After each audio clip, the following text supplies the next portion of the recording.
কোন এক ভাইয়া কমেন্টস করছেন, আমার লিঙ্গের আগামোটা গোড়া চিকন এবং শক্ত হয় না। কারণ কি? এবং এর সমাধান কি? জানাবেন প্লিজ। ধন্যবাদ ভাইয়া সুন্দর একটা কমেন্টস করার জন্য। দেশের এবং প্রবাসের ভাই বোনদের প্রতি সালাম। আসসালামু আলাইকুম। আমি প্রভাষক ডাক্তার রিক্তা পারভীন, হোমিওপ্যাথি এবং আয়ুর্বেদিক চিকিৎসক। তো এই কমেন্টসটা কিন্তু অনেকেই করে থাকেন। অধিকাংশ পুরুষ। এখন শুধু পুরুষই এটা করেন না, মহিলারা বলে থাকেন যে, "আমার হাসব্যান্ডের লিঙ্গের আগামোটা গোড়া চিকুন, সহবাসে গেলে অনেক কষ্ট হয়, ব্যথা লাগে।" অনেক স্বামীরাও এটাই বলে থাকেন যে, লজ্জা লাগে পার্টনার স্ত্রীর কাছে যাইতে। আবার সহবাসে গেলে দেখা যায় যে, আ আ আ স্ত্রী ব্যথা অনুভব করছে ইত্যাদি। তো এবং গোড়া শক্ত হচ্ছে না। আ ভেতরে প্রবেশ করলে এমনিতেই নেতিয়ে বেড়ে চলে আসে। শক্ত হয় না। তো এর কারণটা কি? আসলে কারণটা আপনারা কিন্তু নিজেই জানেন। আপনিও জানেন যে এর কারণটা কি?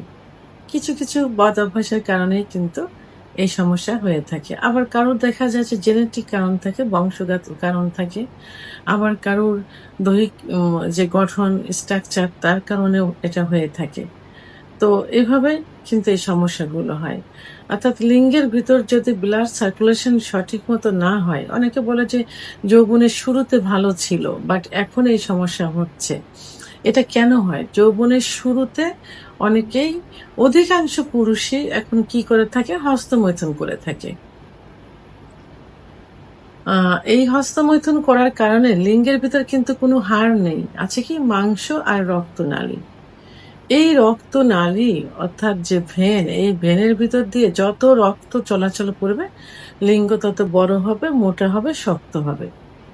তো অতিরিক্ত হস্তমৈথুনের কারণে এই শিরাগুলো সংকুচিত হয়ে যায়।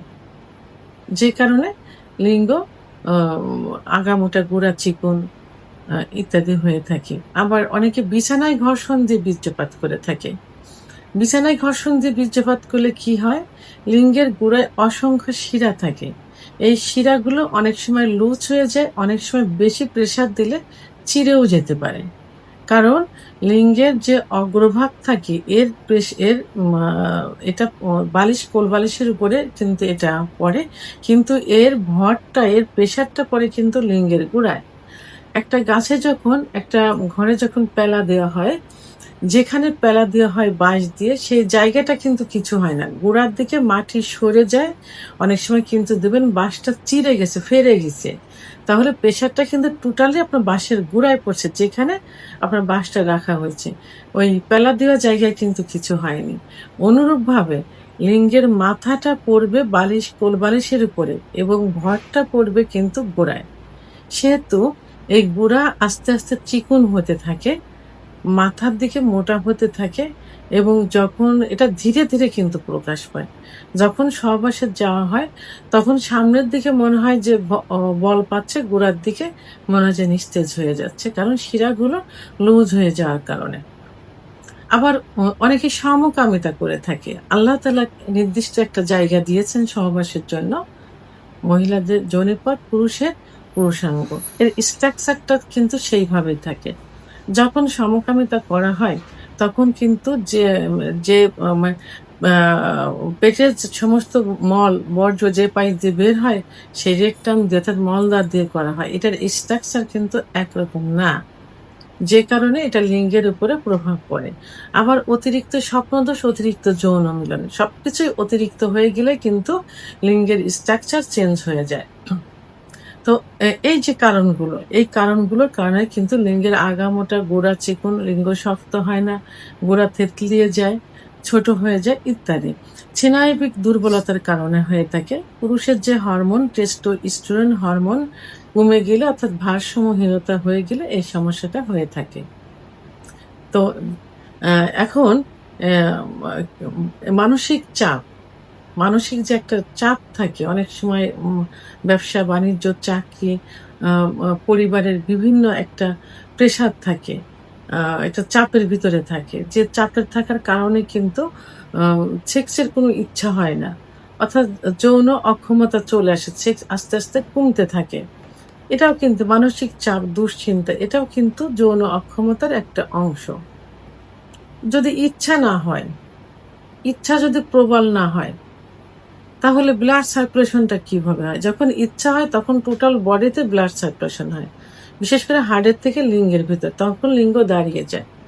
সেই ইচ্ছাটা যদি প্রবল না হয়, যেমন একটা নদীতে যখন বেড়িবাঁধ দেওয়া হয় যাতে পানি না যাইতে পারে। তো যখন এই বাঁধে এই পানিতে স্রোত থাকবে না, তখন কিন্তু বাঁধটা ভাঙবে না। উপসে হয়তো চলে যাবে একটু, বাঁধ ভাঙবে না। কিন্তু স্রোতের বেগ যখন বেশি হবে তখন কিন্তু বাঁধটা ভেঙে যাবে। তাহলে আপনার ইচ্ছা শক্তি যদি বেশি হয়, লিবিডো যদি বেশি হয়ে থাকে, তাহলে কিন্তু আপনার ব্লাড সার্কুলেশনটা কিন্তু হবে। সেহেতু ইচ্ছা শক্তি বাড়াতে হবে। তো মানসিক দুশ্চিন্তা, প্রেশার থাকলে, স্ত্রীর সঙ্গে সম্পর্ক ভালো না থাকলে, স্ত্রীকে পছন্দ না হলে, পরকীয়া করলে, তাহলে কিন্তু এইটা থাকবে না। তাহলে লিঙ্গ উত্থানও হবে না। আবার ধূমপান, মদ্যপান ইত্যাদি করার কারণে কিন্তু লিঙ্গের ব্লাড সার্কুলেশন কিন্তু ব্লাড সেলগুলো কিন্তু নষ্ট হয়ে যায়। তখন ব্লাড সার্কুলেশনটা হবে না। সেহেতু এই ধূমপান, মদ্যপান, নেশা জাতীয় থেকেও কিন্তু লিঙ্গে খর্বতা চলে আসবে। ঘুম সঠিক মানে ঠিকমতো ঘুম না হওয়া ইত্যাদি থেকে। তা এখন এইসব কারণেই কিন্তু লিঙ্গে খর্বতা, আগামোটা, গোড়া চিকন, আম আ লিঙ্গের গোড়ায় শক্তি না পাওয়া অর্থাৎ লিঙ্গ শক্ত না হওয়া এসব কারণে হয়ে থাকে। তো এর জন্য কি করতে হবে?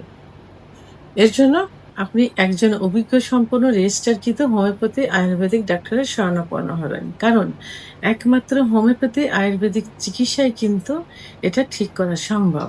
অনেকের ধারণা যে হোমিওপ্যাথি আয়ুর্বেদিকের পার্শ্ব প্রতিক্রিয়া নেই। এটা ভুল ধারণা। কারণ হোমিওপ্যাথি আয়ুর্বেদিকেও পার্শ্ব প্রতিক্রিয়া আছে এবং অন টাইম ট্যাবলেট আছে। তবে এর চিকিৎসা আছে যে অন্য পদ্ধতিতে যেটাতে খুবই কম। তো একজন ডাক্তারের উপর নির্ভর করবে ডাক্তার আপনাকে কি চিকিৎসা দিবেন। আপনাকে অন টাইম দিয়ে উনার নামটা মানে ১ম এই অর্জন করতে চান না আপনাকে ভালো করতে চান। তো সেহেতু ডাক্তারের উপরে এটা নির্ভর করবে। তো আপনি এই জাতীয় ডাক্তারের শরণাপন্ন হন। আর ডাক্তার আপনাকে কিছু পরীক্ষা-নিরীক্ষা দিবেন। পরীক্ষার মাধ্যমে কনফার্ম হবেন যে আপনার সমস্যাটা কি, কেন হচ্ছে না। এবং আ আপনার কিছু কারণ শুনবে, কিছু লক্ষণ দেখবে। সেই কারণগুলোর উপর ভিত্তি করে এবং রিপোর্টের উপর প্যাথোলজিক্যাল রিপোর্টের উপরে ভিত্তি করে যে কারণ, সেই কারণগুলো আপনাকে বন্ধ করতে হবে। পূর্বে যেগুলো বললাম হস্তমৈথুন, বিছানায় ঘর্ষণ, স্বপ্নদোষ, মানসিক দুশ্চিন্তা, ওয়াইফের সাথে দূরত্ব বজায় রাখা ইত্যাদিগুলো ঠিক করতে হবে। স্বামী-স্ত্রীর সম্পর্ক উন্নয়ন করতে হবে।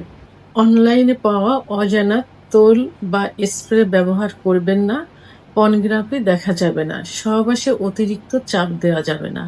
ভিডিওটি সম্পর্কে যদি কোনো মতামত থেকে থাকে অবশ্যই কমেন্টস এর মাধ্যমে জানাবেন।